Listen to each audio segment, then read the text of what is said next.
In our last unit, we learned how to draw motion diagrams. We learned when drawing motion diagrams that we had to have the foundation, and the foundation we specified where the origin was and where the x direction was. Now, we learned that the motion diagram will indicate direction of motion, so it will allow us to see if the object is traveling in a positive or negative direction by the direction that we place our arrows. Whether they're pointing towards X, so if they were pointing towards X, that would be a positive direction. If they were moving towards 0, then that would indicate a negative direction. We also learned that these motion diagrams indicated speed. The longer the arrow, the longer or the faster the speed, so the longer the distance traveled per unit of time. So, for example, if a slowly moving object, I would use 3 short arrows. These arrows are equal lengths, but there are 3 of them. A medium speeding object would have slightly longer. We're going to exaggerate that length so that we can see a difference between the slow and the medium speed. And then again, for a fast moving object, we would continue to exaggerate that length, and we would continue using 3 arrows. Another common thing that we used is this symbol here. That indicates a stop. Now this stop is one that maybe the last motion set is a stop, and so we would show it that way. If we had a short rest or if we were changing direction, we would indicate that by using 3 dots. So those are the basics from last time.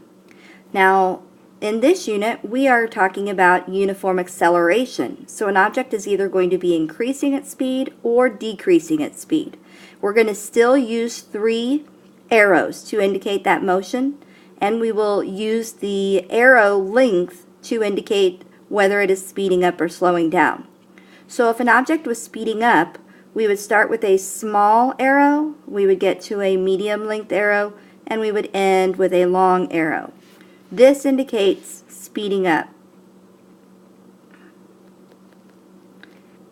or acceleration. Now if the object was, and this is showing positive direction, all of these are showing positive direction. If I was traveling in the negative direction, I would use 3 arrows going in the opposite direction, going towards 0. So if I were to finish this motion diagram, it would look like this for a positive direction. Alright, so maybe I am slowing down, however. So if I am slowing down, I'll go ahead and get my foundation.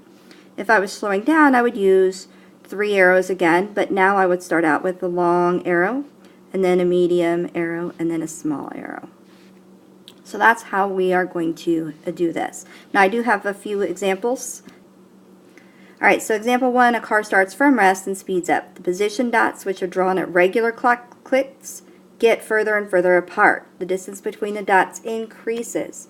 So guys, in these examples, we're just going to pick one place on our car to be our position. We'll start where the 0 mark is, and we're just going to put a dot underneath that same location for each of those cars. And like in our lab, we can see that the distance between the dots is increasing. So hopefully you can see, once we have finished our motion diagram here, that this car is increasing. Our second example, a car is going to slow down to a stop. We will again use the dots in a uniform location on the car. So I'm going to use the door, and we place our dots, and that's again because we've got these images.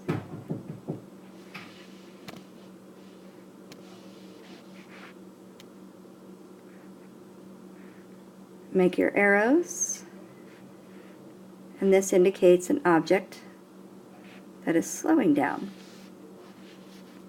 Our example 3, we have an ostrich. Our ostrich speeds up, trying to catch up with his group. So and he's going in the negative direction. You notice that oh, he's still going in the positive direction. Sorry.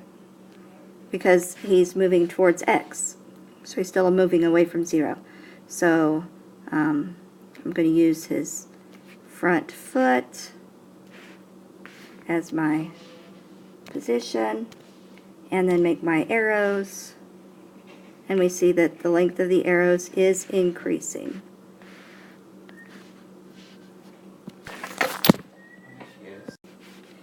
In this example, it says after participating in a 20-mile bike race, Tom is approaching his home. His speed decreases as he prepares to stop.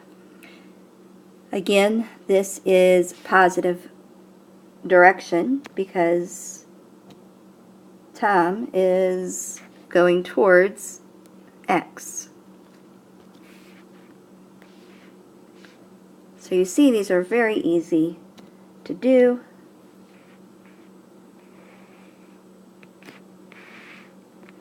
And I know most of these examples have more than 3. When you're given these pictures, you will do as many as necessary to complete the object's motion. Alright, and this last example just correlates graphs to motion diagrams.